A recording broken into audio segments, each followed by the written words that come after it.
So hello students, how are you? I hope you all are doing great. So I'm back with another interesting topic and this is all about the rainbow formation.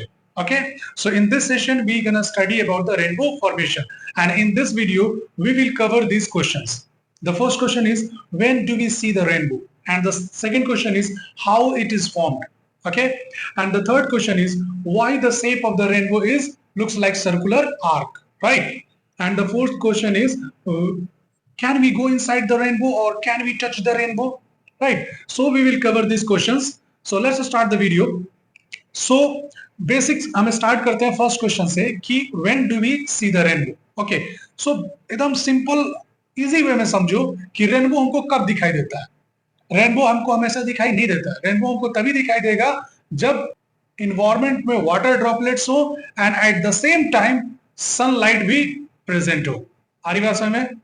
क्या बोला मैं? Environment में water droplets हो at the same time sunlight भी हमारा present हो, तभी हम रेनबो को देख सकते हैं। ठीक है, यहाँ पे इस फिगर को देखो, ये सिंपल फिगर है और यूजुअली हम बारिश के मौसम में रेनबो को देखते हैं। ठीक है, होता क्या है, यहाँ पे देखो सनलाइट इधर है, ऑब्जर्वर इधर है। ठीक है, ऑब्जर्वर में हम लोग जिसको रेनबो दिखाई देता है, ऑब्जर्वर यहाँ है, सनलाइट यहाँ है। सनलाइट से लाइट गया कहाँ? वाटर ड्रॉपलेट्स पे। वाटर ड्रॉपलेट से लाइट रिफ्लेक्ट होकर ऑब्जर्वर के पास आया। सिंपल, एकदम इजी वे में समझो। सनलाइट से लाइट कहाँ गया? वाटर ड्रॉपलेट पे। वाटर ड्रॉपलेट से ऑब्जर्वर के पास आया और ऑब्जर्वर को एक रेनबो दिखाई देता है। ठीक है, ये सिंपल डायग्राम है। ओके, इससे फर्स्ट क्वेश्चन का क्लियर हुआ आंसर। सो इसमें एक और कंडीशन है कि रेनबो हमको हमेशा सनलाइट के अपोजिट वे में दिखाई देता है, अपोजिट डायरेक्शन में दिखाई देता है। ठीक है, यानी अगर रेनबो हमको इधर दिखाई दे रहा है तो सन हमारे बैक में होगा। हरी बात समझ में? तो कभी भी सनलाइट के अपोजिट डायरेक्शन में हमको रेनबो दिखाई देता है। कितनी बातें क्लियर हुई? कब दिखाई देता है? जब इन्वायरमेंट में वाटर ड्रॉपलेट्स प्रेजेंट हो और एट द सेम टाइम उसी वक्त सनलाइट भी आ रहा हो। ठीक है, सिंपल वे में समझ में आया। और हमेशा सनलाइट के अपोजिट डायरेक्शन में हमको रेनबो दिखाई देता है। क्लियर हो? कितनी बातें क्लियर हुई? चलो अब हम बढ़ते हैं नेक्स्ट क्वेश्चन की तरफ कि इसका फॉर्मेशन कैसे होता है। ठीक है, अब सो सेकंड क्वेश्चन को स्टडी करने से पहले एक कंसेप्ट है जिसको जानना बेहद जरूरी है एंड वो है डिस्पर्शन ऑफ लाइट। अब बोलोगे सर ये क्या बोल रहे हैं? अभी तक हमने रिफ्लेक्शन सुना हुआ था, रिफ्रैक्शन सुना था, ये डिस्पर्शन ऑफ लाइट क्या होता है? ठीक है, तो यहां है हमारा dispersion of light. Okay, actual में होता क्या है, एक बात जानो कि जो व्हाइट लाइट है ना, जो व्हाइट लाइट हम लोग देखते हैं वो एक्चुअल में व्हाइट नहीं है, उसमें सेवरल कलर्स हैं, बहुत सारे कलर्स का कॉम्बिनेशन है वो। आ रही बात समझ में? तो इस पे भी हम लोग एक लेक्चर देखेंगे बहुत डिटेल में, बट फिलहाल ये जानो कि जो व्हाइट लाइट है वो बहुत सारे कलर्स का कॉम्बिनेशन है। ठीक है, और व्हाइट लाइट का बहुत सारे कलर्स जो उसके कलर्स में उसमें बट जाना को ही हम लोग डिस्पर्शन ऑफ लाइट कहते हैं। आ रही बात समझ? उसके जो कॉम्बिनेशन ऑफ कलर्स है ना उसमें सेपरेट हो जाना। व्हाइट लाइट कहीं आया और फिर अपने सेवरल कंपोनेंट्स में जो उसके कंपोनेंट्स है उसमें बट गया। ठीक है, और इसी फेनोमेना को हम लोग डिस्पर्शन ऑफ लाइट बोलते हैं। इतनी बातें क्लियर हुई? क्या इस चीज को हम लोग कहाँ देख सकते हैं, कहाँ ऑब्जर्व कर सकते हैं? तो उसके लिए चाहिए हमको क्या? एक प्रिज्म। ठीक है, और प्रिज्म आपको पता है आपके बुक में भी दिया हुआ है, तो आप वहां पे अच्छे से समझ सकते हैं क्योंकि ये फिगर ज्यादा कलरफुल नहीं है। ठीक है, नहीं तो मैं दिखा सकता था कि कैसे कैसे वो सेवन कलर्स में सेपरेट हो रहा है। okay? तो देखो होता क्या है कि व्हाइट लाइट जैसे ही प्रिज्म के सरफेस पे पड़ा, ठीक है, तो वहां से some part of the light reflect हो जाता है। ऐसा नहीं कह सकते कि रिफ्लेक्ट होता ही नहीं है, होता है, बट वो हायर क्लास में समझेंगे। ठीक है, फिलहाल हमारा वो कंसर्न नहीं है। क्लियर? हमारा कंसर्न है कि ये लाइट अपने सेवरल कंपोनेंट्स में कैसे सेपरेट होता है। ठीक है, उस चीज को हमको ऑब्जर्व करना है। तो यहाँ पे देखो व्हाइट लाइट इसके सरफेस पे पड़ा, रेयर मीडियम से डेंसर मीडियम की तरफ गया, ये व्हाइट लाइट अपने सेवरल कंपोनेंट्स में डिस्ट्रीब्यूट हो गया यानी सेपरेट हो गया। हरी बात समझ में? अब यहाँ पे ये देखो ये वायलेट है, हमने ब्लैक से ड्रॉ किया है बट मान के चलो। ठीक है, ये वायलेट है और ये हमारा रेड है और इसके बीच में भी बहुत सारे कलर्स हैं, ये जो Indigo, blue, green, yellow, orange है इसके बीच में है, बट उसने मेरे पास वो कलरफुल मार्कर नहीं है इसलिए मैं उसको ड्रॉ नहीं किया। क्लियर? तो यहां क्या हुआ कि व्हाइट लाइट आया और जैसे ही प्रिज्म के अंदर गया तो अपने सेवरल कंपोनेंट्स यानी अपने डिफरेंट डिफरेंट कलर्स में सेपरेट हो गया। ठीक है, और इसी फेनोमेना को हम लोग क्या बोलते हैं? Dispersion of light. बट हमारे न्यूटन साहब ने ये बहुत सारे कलर्स का कॉम्बिनेशन होता है, बट न्यूटन साहब ने उसमें से 7 कलर्स को चुन के उसको स्टडी किया, ठीक है। और वो हमारे 7 कलर्स क्या है, विवग्योर, शॉर्ट में इसको विवग्योर बोलते हैं, जो आप सबको पता है, violet, indigo, blue, green, yellow, orange and red. तो सबसे ऊपर हमने रेड ले लिया और वायलेट जो सबसे डाउन में उसको ले लिया। बीच के कलर्स आप समझ जाना कि बीच में बहुत सारे कलर्स है। क्लियर? ओके, चलो अब यहाँ पे एक चीज देखो, ये हमारा नॉर्मल है। तो आपने लाइट चैप्टर में ऑलरेडी पढ़ा है कि जब भी लाइट रेयर मीडियम से डेंसर मीडियम की तरफ जाता है तो टुवर्ड्स नॉर्मल वो बेंड हो जाता है, टुवर्ड्स नॉर्मल बेंड होता है, ठीक है।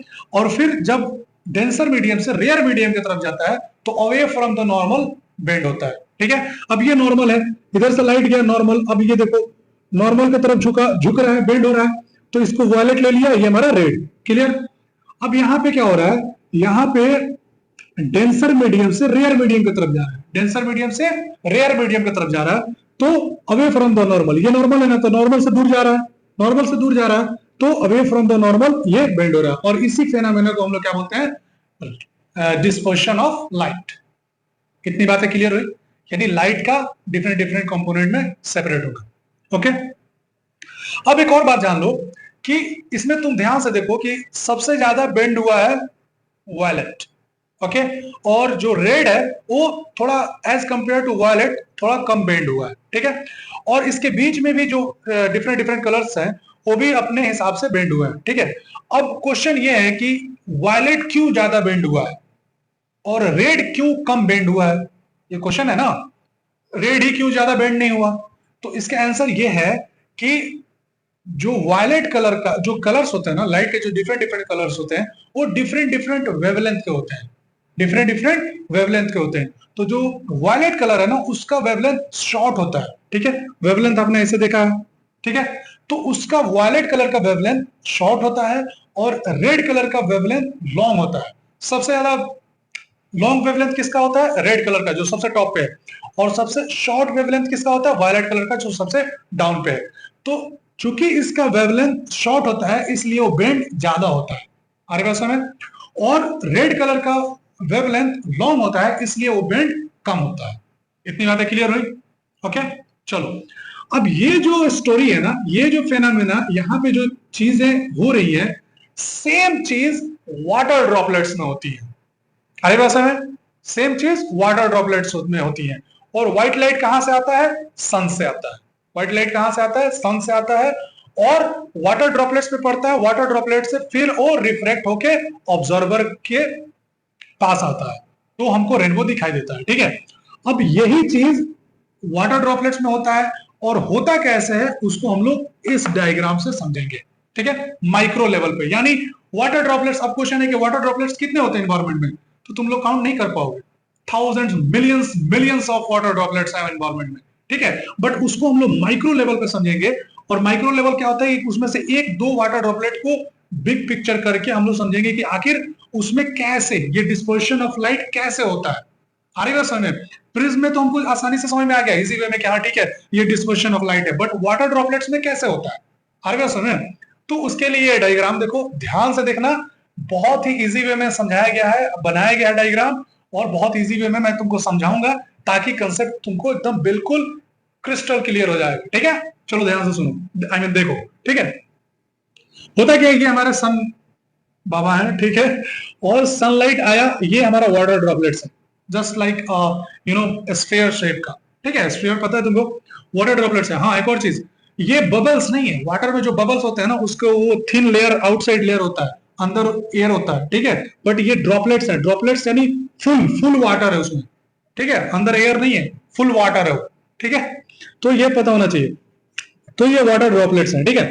होता क्या है, जैसे ये लाइट आया, ओके, मैं अभी हम लोग यहाँ पे देख चुके थे कि चूंकि वायलेट का वेवलेंथ शॉर्ट होता है तो वो ज्यादा बेंड होता है, रेड कलर का वेवलेंथ लॉन्ग होता है तो वो थोड़ा कम बेंड होता है। यहाँ पे क्या देखो, इसको जितने भी ब्लैक लाइन लाइन है ना उसको तुम लोग वायलेट मान के चलो, ठीक है। वायलेट कलर का मेरे पास मार्कर नहीं है, ठीक है, तो उसको वायलेट मान के चलो। तो ये व्हाइट लाइट आया, व्हाइट लाइट यहाँ पे, अब क्वेश्चन है कि क्या सर यहाँ पे व्हाइट लाइट आया तो ये रिफ्लेक्शन होगा? होगा, सम पार्ट ऑफ लाइट यहाँ से ऐसे रिफ्लेक्ट हो जाएगा, ठीक है, बट वो हम 12th क्लास में पढ़ेंगे, ठीक है।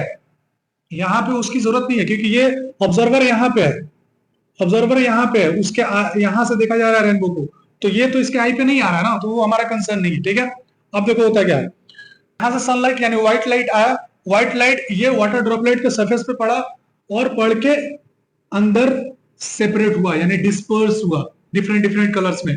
तो ये बीच में ये जो गैप है ना, समझ लेना कि उसमें डिफरेंट डिफरेंट ये सारे कलर्स हैं ये वाले। ठीक है, मैं दो कलर लिया हूं तुमको समझाने के लिए, एक टॉप और एक जो बॉटम पे है। ठीक है, तो ये हमारा वायलेट हो गया और ये हमारा रेड हो गया। कितनी बातें क्लियर हुई? सनलाइट आया, रिफ्रैक्ट हुआ। ठीक है, अब ये सरफेस पे पड़ा और यहां से TIR यानी टोटल इंटरनल रिफ्लेक्शन, रिफ्लेक्शन बोला मैं, रिफ्रैक्शन नहीं, ये इसी मीडियम के अंदर, डेंसर मीडियम यानी वाटर ड्रॉपलेट में ही वो रिफ्लेक्ट हो रहा है।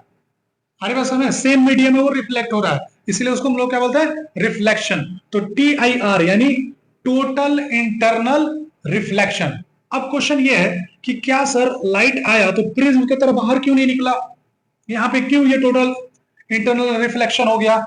तो कुछ सम पार्ट ऑफ लाइट बाहर निकलता है, वो हम आगे स्टडी करेंगे, बट वो हमारे अभी फिलहाल हमारा वो कंसर्न नहीं है। अरे वैसे में ऐसा नहीं कि लाइट वहां से रिफ्लेक्ट होता ही नहीं है, होता है, बट हमारा अभी फिलहाल वो कंसर्न नहीं है। अब यहाँ पे होता क्या है, फिलहाल ये जानो कि यहाँ पे टोटल इंटरनल रिफ्लेक्शन होता है। ओके, वो सरफेस की वजह से। सो टोटल इंटरनल रिफ्लेक्शन को समझो, लेट्स से कि ये वाटर ड्रॉपलेट है। ओके, अब मैं अगर बोलूं कि ये डेंसर वाटर ड्रॉपलेट, तो जाहिर सी बात है डेंसर मीडियम है और ये हमारा रेयर मीडियम है। ओके, सो कोई भी लाइट अगर डेंसर मीडियम से रेयर मीडियम की तरफ आएगा तो किधर बेंड होगा? Away from the normal, away from the normal. ठीक है, सो लेट्स से कि ये हमारा नॉर्मल है, तो ये लाइट इधर बेंड हो गया, सॉरी। ठीक है, लाइट आया डेंसर मीडियम से और रेयर की तरफ गया तो away from the normal bend हो गया। ठीक है, अब मान लो एक और लाइट यहां से आया तो ये इधर की तरफ बेंड होता हुआ दिखाई देगा आरी भाषा में। अब सपोज कि एक यहां से लाइट आई तो ये इधर बेंड होता हुआ दिखाई देगा। ठीक है, इस एंगल पे। अब तुम एक चीज ऑब्जर्व करो, जैसे जैसे ये एंगल कम हो रहा है तैसे तैसे ये अवे फ्रॉम द नॉर्मल जाएगा। तो होगा क्या कि एक ऐसा एंगल आएगा, एक वक्त ऐसा एंगल आएगा कि यहां से लाइट आएगी, यहां से लाइट आएगी और रिफ्लेक्ट ना होके यहीं से बेंड हो जाएगा, रिफ्लेक्ट हो जाएगा। आ रही बात समझ में? तो इस एंगल पे जितनी भी लाइटें आएंगी, जितनी भी कलर्स आएंगी, इस एंगल पे, ये जो पार्टिकुलर एंगल है, इस एंगल पे जितनी भी लाइट आएगी वो रिफ्लेक्ट ना होकर रिफ्लेक्ट हो जाएंगी इंटरनली। आ रही बात समझ में? तो इसीलिए हम यहाँ पे टोटल इंटरनल रिफ्लेक्शन बोलते हैं उसको। ये बात क्लियर हुआ? यानी एंगल की वजह से हो रहा है। अब यहां देखो, ये रिफ्लेक्शन एक्चुअली जो लाइट यहां से रिफ्लेक्ट होगा उसके लिए हम लिखे। ठीक है, एक्चुअल में यहाँ पे क्या हो रहा है, लाइट जब पड़ रहा है तो फर्स्ट रिफ्रैक्शन हो रहा है। क्या हो रहा है? रिफ्रैक्शन, फिर रिफ्लेक्शन और फिर रिफ्रैक्शन। यहाँ पे रिफ्रैक्शन है, यहाँ पे भी रिफ्रैक्शन हो रहा है, ये वाला भी रिफ्रैक्शन, रिफ्रैक्शन यानी वाटर ड्रॉपलेट में 2 टाइम्स रिफ्रैक्शन हो रहा है। एक यहाँ पे यानी जब लाइट हमारा वाटर ड्रॉपलेट में इंटर कर रहा है और जब वाटर ड्रॉपलेट से एग्जिट कर रहा है उस वक्त हमारा ये भी रिफ्रैक्शन और ये रिफ्रैक्शन, रिफ्लेक्शन यहां हो रहा है। ये याद रखना हमेशा, 2 टाइम्स रिफ्रैक्शन और 1 टाइम रिफ्लेक्शन। कितनी बातें क्लियर हुई? तो अब देखो, अब तुम बोलोगे कि सर इधर रेड क्यों आ गया, ये इधर तो ऊपर था, इधर फिर रेड नीचे आ गया, वायलेट ऊपर हो गया। तो ये भी उसके बेंड होने की वजह से ही हो रहा है। किसके वजह से? वेवलेंथ शॉर्ट होता है वायलेट का। तो यहां से जिस एंगल पे आया उस एंगल पे बेंड होगा और जिस एंगल पे ये आया उस एंगल पे ये बेंड होगा, इसीलिए ये ऐसे तुमको दिखाई दे रहा है। ठीक है, ओके, अब आगे बढ़ते हैं। अब मेन कहानी यहां स्टार्ट होता है। यहां पे तुम देखो कि रेड इसके आई की तरफ आया, ऑब्जर्वर के आई की तरफ रेड आया है, वायलेट नहीं आया। कितनी बातें क्लियर हुई? रेड आया, वायलेट नहीं आया। और इसमें बहुत सारे कलर्स हैं जो कि इस ऑब्जर्वर के आई के पास नहीं पहुंच रहा है, सिर्फ इस ड्रॉपलेट से क्या आया? रेड। ठीक है, अब यहां पे एक चीज ध्यान देनी है कि अगर इसको अगर मैं इस लाइट को एक इमेजिनरी लाइन में ड्रॉ करूं, इमेजिनरी लाइन, और ये रेड वाले को एक इमेजिनरी लाइन में ड्रॉ करूं, ठीक है, तो जिस एंगल पे ये बेंड हुआ है ना, जिस एंगल पे बेंड हुआ है वो है हमारा 42 डिग्री। कितना है? 42 डिग्री। सेम उसी तरह अगर इसी ये सनलाइट को इमेजिनरी लाइन ड्रॉ करो और ये वायलेट लाइन को इमेजिनरी लाइन ड्रॉ करोगे तो वो हमारा कितना पे होगा? 40 डिग्री पे। कितने पे होगा? 40 डिग्री। 40 डिग्री। तो हमारा रेंज क्या हुआ? 40 डिग्री से लेके 42 डिग्री के बीच में सारे कलर्स बेंड होते हैं, उसका एंगल होता है। ठीक है, ये बात ध्यान में रखना है, उसी एंगल पे वो कलर बेंड होता है। सो 40 डिग्री पे हमारा कौन सा कलर बेंड होता है? वायलेट। और 42 डिग्री पे कौन सा कलर बेंड होता है? रेड। क्लियर हुआ? ये दिखाई दे रहा है? अगर इमेजिनरी लाइन ड्रॉ करोगे तो ये एक एंगल बनेगा, बन रहा है ना? वो हमारा कितने एंगल पे है? 42 डिग्री पे। तो ये रेंज हमको याद रखना है। ये वायलेट 40 डिग्री मींस अप्रोक्स 40 माना था, 40 पॉइंट समथिंग हो सकता है। सो जितने भी कलर्स है इसके बीच में आएंगे, 41, 40.1, 40.5, 41.5 लाइक दैट। आई बात समझ? अब होता क्या है कि जो रेड लाइट है ना, रेड जो कलर है, रेड कलर वो ऑब्जर्वर को 42 डिग्री एंगल पे दिखाई देता है। कितने एंगल पे दिखाई देता है? 42 डिग्री एंगल पे दिखाई देता है।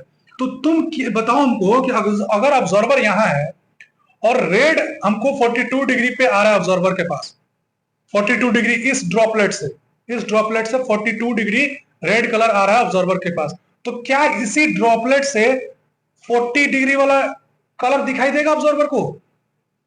सोचो ध्यान से, थोड़ा थोड़ा दिमाग लगा। जब ऑलरेडी 42 डिग्री वाला इसको दिखाई दे रहा है इस ड्रॉपलेट से, तो क्या इसी ड्रॉपलेट से 40 डिग्री वाला दिखाई देगा इसको? नहीं दिखाई देगा, क्योंकि ऑलरेडी इस ड्रॉपलेट से 42 डिग्री वाला उसको दिखाई दे रहा है। उसके आई के पास कौन सा कलर आ रहा है? जो 42 डिग्री पे है। तो उस ड्रॉपलेट से जो 40 डिग्री पे कलर है वो क्यों कैसे दिखाई देगा? अरे बात समझे ना? सो यहां पे एक बात पता ये चला कि एक ड्रॉपलेट से यानी ईच ड्रॉपलेट से हमको एक ही कलर दिखाई देता है। बात क्लियर हुई? यानी एक ड्रॉपलेट से हमको सिर्फ एक ही कलर दिखाई देता है। अगर दूसरा कलर हमको देखना है, चाहे दूसरा कलर जब हमको तभी दिखाई देगा वो जो दूसरे ड्रॉपलेट से आएगा। अरे बात समझ? क्लियर? अब यहां पे देखो, तो इस ड्रॉपलेट से हमको रेड दिखाई दे दिया, यहां पे ये रेड दिखाई दे दिया इस ड्रॉपलेट से। ओके, अब ये सेकेंड ड्रॉपलेट स्लाइटली मींस थोड़ा सा डाउन उससे सेकेंड ड्रॉपलेट है। ठीक है, यहाँ पे मिलियंस ऑफ मिलियंस ड्रॉपलेट्स होते हैं। बात क्लियर हुई? सेकेंड ड्रॉपलेट्स हमको थोड़ा सा डाउन पे है, हम उसको माइक्रो लेवल पे किया समझने के लिए। ठीक है, अब सनलाइट यहां आया, सेम फेनोमेना इसमें हुआ। ठीक है, लेकिन चूंकि इसका जो 42 डिग्री पे रेड आया वो ऑब्जर्वर के आई के पास नहीं आ रहा, इस ड्रॉपलेट से ब्लू वायलेट, इस ड्रॉपलेट से जो वायलेट है जो 40 डिग्री पे है वो इस ऑब्जर्वर के पास आ रहा है। तो यहां से इस कलर से उसको क्या दिखाई देगा? वायलेट कलर दिखाई देगा। यानी ये ड्रॉपलेट उसको वायलेट कलर का दिखाई देगा। और अगर इस ड्रॉपलेट से रेड कलर आ रहा है तो उस ड्रॉपलेट से ये ड्रॉपलेट का कलर इसको रेड दिखाई देगा। आ रही बात समझ में? यानी एक ड्रॉपलेट से एक ही कलर आता है। अगर इस ड्रॉपलेट से रेड आ रहा है तो ये ड्रॉपलेट हमको रेड दिखाई देगा। इस ड्रॉपलेट से अगर वायलेट ऑब्जर्वर के आई के पास आ रहा है तो उस ड्रॉपलेट से वो ड्रॉपलेट हमको वायलेट कलर का दिखाई देगा। आ रही बात समझ? यानी हाउ रेनबो इज फॉर्म, इसका कंसेप्ट क्लियर हुआ? सो इतनी बातें क्लियर हुई। वायलेट हमको 40 डिग्री पे दिखाई देता है और रेड हमको 42 डिग्री पे दिखाई देता है। ठीक है, अब इस पे स्पेस नहीं है तो एक और डिफरेंट फिगर हम ड्रॉ कर रहे हैं कि वो कैसे फॉर्म होता है। ठीक है, ये तो बात है, क्या अंदर एक ड्रॉपलेट के अंदर क्या सीन चल रहा है उसका कंसेप्ट है ये। ठीक है, लेकिन अब क्वेश्चन ये कि सर रेनबो कैसे दिखाई देता है? हम तो, मेरा मकसद तो वही है ना रेनबो फॉर्मेशन का। तो इसको हम लोग थोड़ा इरेज करके, चूंकि बोर्ड हमारा ज्यादा बड़ा नहीं है तो उसको एक डिफरेंट फिगर हम बना रहे हैं और उससे हमको आपको समझाने में इजी होगा कि रेनबो कैसे फॉर्म होता है। ठीक है, सो एक वाटर ड्रॉपलेट के अंदर क्या सीन चलता है वो चीज हमने देख लिया। यानी हर एक वाटर ड्रॉपलेट हमको एक प्रिज्म की तरह काम करता है। हर एक वाटर ड्रॉपलेट एक प्रिज्म की तरह काम करता है और उसमें डिस्पर्सन ऑफ लाइट होता है जिसकी वजह से हमको रेनबो दिखाई देता है। ठीक है, अब बोलोगे कि सर ये तो ठीक है, एक वाटर ड्रॉपलेट में क्या सीन चल रहा है वो तो आपने बता दिया, बट हमको रेनबो कैसे दिखाई देता है? तो इस चीज को समझो ध्यान से। ठीक है, इसको थोड़ा ऑब्जर्व करना। ये हमारा वाटर ड्रॉपलेट्स है, ये जस्ट हम समझाने के लिए ड्रॉ किए हैं, बट इतना जानो कि इन्वायरमेंट में मिलियंस ऑफ ड्रॉपलेट्स होते हैं, वाटर ड्रॉपलेट्स होते हैं, ठीक है। ये वाटर ड्रॉपलेट है, ऑब्जर्वर यहाँ खड़ा है और सन कुछ यहाँ पे है, ठीक है। तो सनलाइट गया है और रिफ्लेक्ट होके इस ऑब्जर्वर के आई पे वो आ रहा है, ठीक है। इसको थोड़ा 3D वे में ऑब्जर्व करना, ठीक है। 3D में मैं बनाया नहीं हूं, बट तुम ऑब्जर्व करना। सनलाइट गया और रिफ्लेक्ट होके इस ऑब्जर्वर के पास आया, तो कैसे हमको एक रेन, सो देखो इस वाटर ड्रॉपलेट्स में बहुत सारे ऐसे ड्रॉपलेट्स हैं जिससे रेड कलर इस ऑब्जर्वर के पास आ रहा होगा, आ रही बात समझ। तो जितने भी वाटर ड्रॉपलेट से रेड कलर इस ऑब्जर्वर के आई पे आ रहा होगा, वो सारे के सारे वाटर ड्रॉपलेट्स पूरा ऐसे रेड दिखाई देगा। यानी जिस वाटर ड्रॉपलेट से रेड हमारे तरफ आ रहा है वो सब रेड कलर में दिखाई देगा, ठीक है। जिस ड्रॉपलेट से येलो कलर हमारे आई के तरफ आ रहा है वो सब हमको येलो दिखाई देगा। अब तुमको मैं समझाने की कोशिश कर रहा हूं, ठीक है। जस्ट थोड़ा सा इमेजिन करो, विजुअलाइज करो चीजों को। मैं कुछ चीज तुमको दिखाना चाह रहा हूं, जस्ट विजुअलाइज करो। लेट्स से कि यहाँ पे बहुत सारे वाटर ड्रॉपलेट्स हैं, बहुत सारे मिलियंस ऑफ वाटर ड्रॉपलेट्स हैं, ठीक है। और सन हमारे बिहाइंड में है, क्लियर। तो सनलाइट आया, वाटर ड्रॉपलेट्स पे पड़ा और वहां से रिफ्लेक्ट होके हमारे आई की तरफ आया, ठीक है। तो क्या जिस जिस वाटर ड्रॉपलेट से रेड कलर हमारे आई की तरफ आएगा, यानी 42 डिग्री एंगल पे, तो क्या वो सारे वाटर ड्रॉपलेट्स हमको रेड कलर का नहीं दिखाई देगा? दिखाई देगा।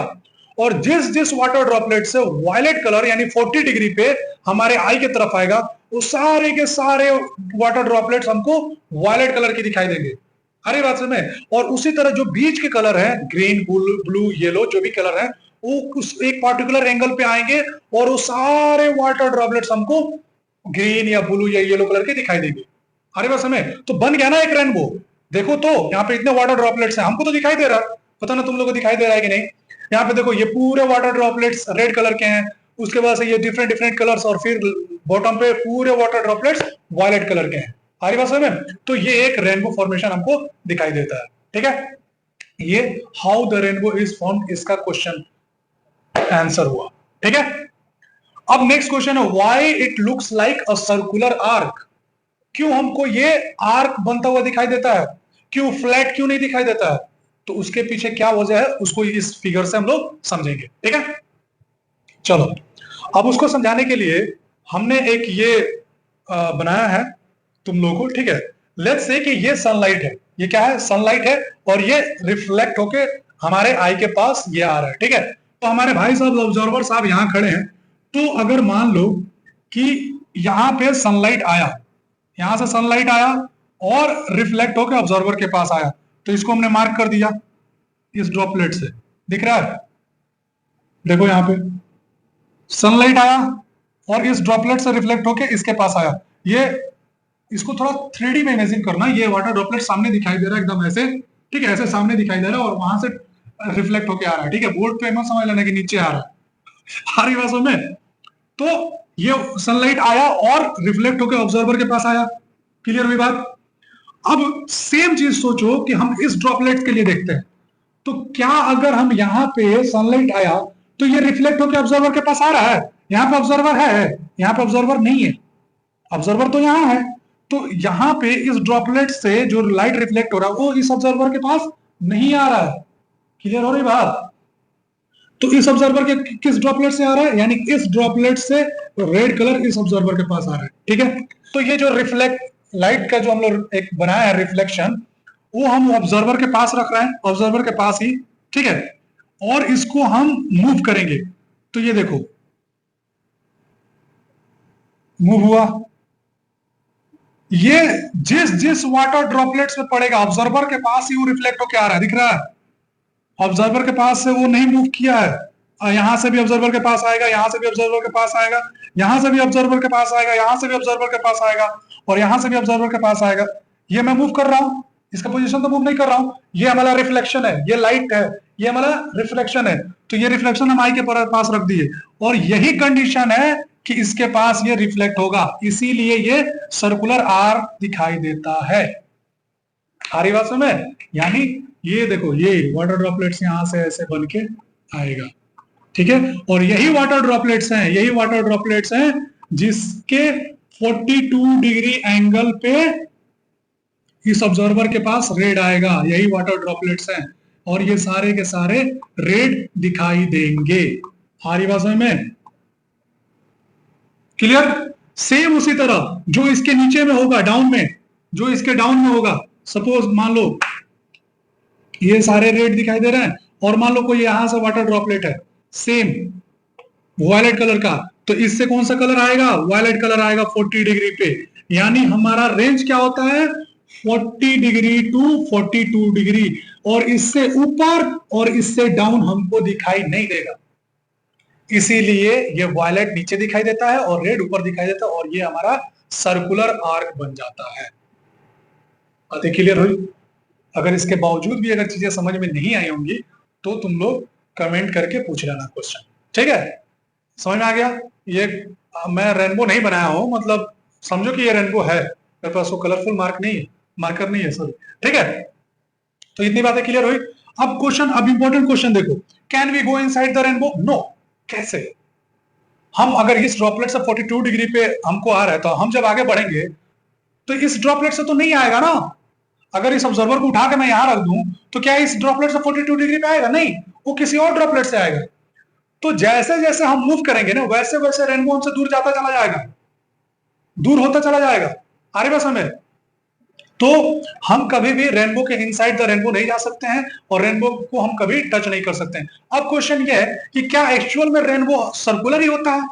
आई मीन सॉरी, आर्क ही होता है? नहीं, एक्चुअल में रेनबो पूरा सर्कल होता है, आर्क नहीं होता है। हमको आर्क क्यों दिखाई देता है? फॉर एग्जाम्पल अगर तुम देखते हो ना ऐसे स्काई में देखो तो ये चूंकि सरफेस पे तुम खड़े हो तो इसलिए ऐसे रेनबो बनता है और आर्क बनता दिखाई देता है। लेकिन अगर तुमको उठा के एरोप्लेन पे लेके चला जाए या फिर किसी पहाड़ पे बहुत हाइट पे तुम चले जाओ तो तुम क्या देखोगे कि रेनबो हमको फुल सर्किल दिखेगा रेनबो का।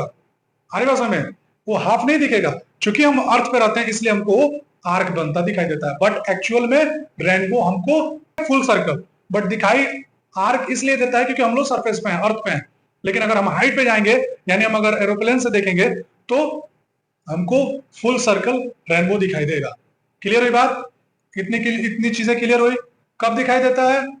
जब एनवायरमेंट में वाटर ड्रॉपलेट यानी बारिश का मौसम है, ठीक है, तो उस वक्त हमको दिखाई देगा। लेकिन सन का लाइट का होना जरूरी है। दूसरा कैसे फॉर्म होता है? हर वाटर ड्रॉपलेट एक प्रिज्म की तरह काम करता है। प्रिज्म में कैसे डिस्पर्शन ऑफ लाइट होता है और उसी वजह से हमको रेनबो फॉर्मेशन फॉर्म होता हुआ दिखाई देता है। और सर्कुलर क्यों होता है? इस वजह से, एंगल की वजह से दिख रहा, और हम टच कर सकते हैं नहीं। So that's all for today's session. Okay, so video अगर अच्छा लगा हो तो चैनल को सब्सक्राइब करो, लाइक करो एंड सपोर्ट करो। Thank you.